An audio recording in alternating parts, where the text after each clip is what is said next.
It's just me and you. Salut mon petit Novel, c'est Théo Novel Class, bienvenue dans la deuxième vidéo de cours sur le chapitre schéma de Bernoulli. Et aujourd'hui on va parler de la loi binomiale. Je vais la noter et ensuite on en discute ensemble tranquillement. Ça y est, j'ai noté ce qu'est une loi binomiale.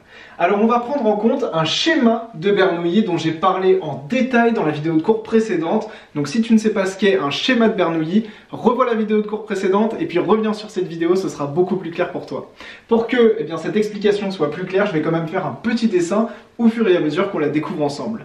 On va donc considérer un schéma de Bernoulli, c'est-à-dire qu'on va partir de rien et puis on va faire une première épreuve de Bernoulli avec un succès et un échec. Mettons qu'on en fait un deuxième, comme ceci, succès-échec, succès-échec. Et puis mettons qu'on fait une troisième épreuve de Bernoulli, succès-échec, succès-échec, succès-échec, succès et échec. On a donc un schéma de Bernoulli avec n épreuves et une probabilité de succès P. On a donc ici une, deux, trois épreuves comme ceci, et la probabilité de succès P, c'est celle qu'on noterait ici sur notre schéma de Bernoulli. Et ici, on aurait 1 moins P pour l'échec. Donc ça, encore une fois, je l'ai expliqué dans la vidéo de cours précédente, mais en gros, c'est comme ça que ça se passe. Eh bien, on sait que x, c'est une variable aléatoire qui nous donne le nombre de succès S lors de ces n épreuves. Eh bien, on sait que x, cette variable aléatoire, va suivre une loi binomiale B de paramètres n, P. Donc ça c'est super important, c'est une sorte de formalisme qu'on a en mathématiques pour dire si on est dans cette situation là, alors on sait qu'on a une loi binomiale et qu'elle va s'écrire comme ceci. Concrètement, en gros, on va faire un calcul qui va nous permettre de connaître le nombre de succès que l'on a dans ce schéma de Bernoulli. C'est-à-dire que je vais te donner une formule qui va nous permettre de calculer le nombre de succès que l'on peut trouver quand on a un schéma de Bernoulli avec n épreuves et une probabilité de succès P. La formule que je vais te donner, elle va donc tout simplement nous permettre de calculer le pourcentage de chances qu'on a d'avoir un certain nombre de succès. Par exemple, je vais te dire que dans ce schéma de Bernoulli, qui a donc 3 épreuves et une probabilité de succès P, je souhaite avoir 2 fois un succès. C'est-à-dire que je peux avoir par exemple un succès, puis un échec. On aura donc ici 2 succès. Mais je pourrais également passer par un succès, puis un échec, puis un succès, ce qui va donc nous donner 2 succès. Mais je peux également passer par un échec, puis 2 succès, comme ceci. Donc ce qu'on va faire grâce à la variable aléatoire, c'est déterminer la probabilité de chance que l'on ait un certain nombre de fois un succès. Et ça, c'est ce qu'on appelle la loi binomiale.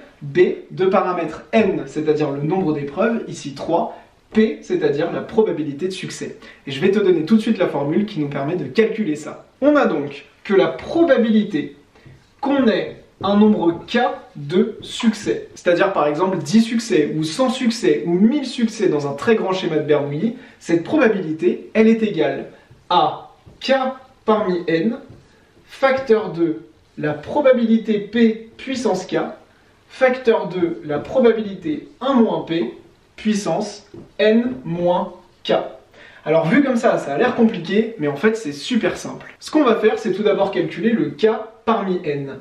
K, c'est le nombre de succès que l'on veut, n, c'est le nombre d'épreuves que l'on a dans notre schéma de Bernoulli.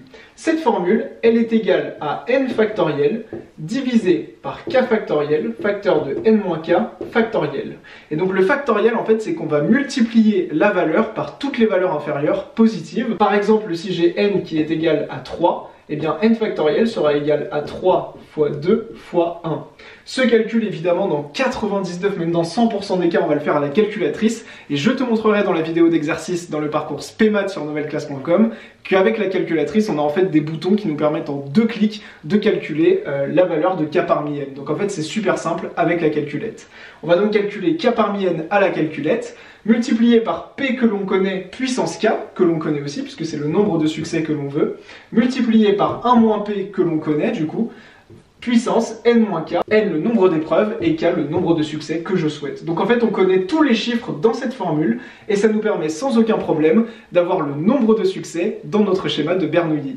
Par exemple, si je veux avoir 3 succès dans mon schéma de Bernoulli et que mon schéma de Bernoulli comporte 10 épreuves et que la probabilité de succès elle est égale à 0,2, et bien comme tu peux le voir, je n'ai qu'à remplacer. On aura donc k qui vaut 3, 3, 3. N c'est le nombre d'épreuves, ici j'ai dit que j'en avais 10. Et ici le P, c'est la probabilité de succès, égale à 0,2. Et donc en quelques secondes, j'ai toutes les informations qu'il me faut, je n'ai plus qu'à les rentrer à la calculatrice avec la petite technique que je te donne dans la vidéo d'exercice, et en moins de 10 secondes, j'ai calculé la probabilité d'avoir un certain nombre de succès dans mon schéma de Bernoulli. Si cette vidéo t'a un petit peu rassuré sur la loi binomiale et t'a montré vraiment comment ça marche, n'oublie pas de la liker, abonne-toi absolument à ma chaîne YouTube, c'est obligatoire, et je te dis à tout de suite sur mon site novelleclasse.com pour les exercices. Merci à toi, à très bientôt, c'était Théo, ciao.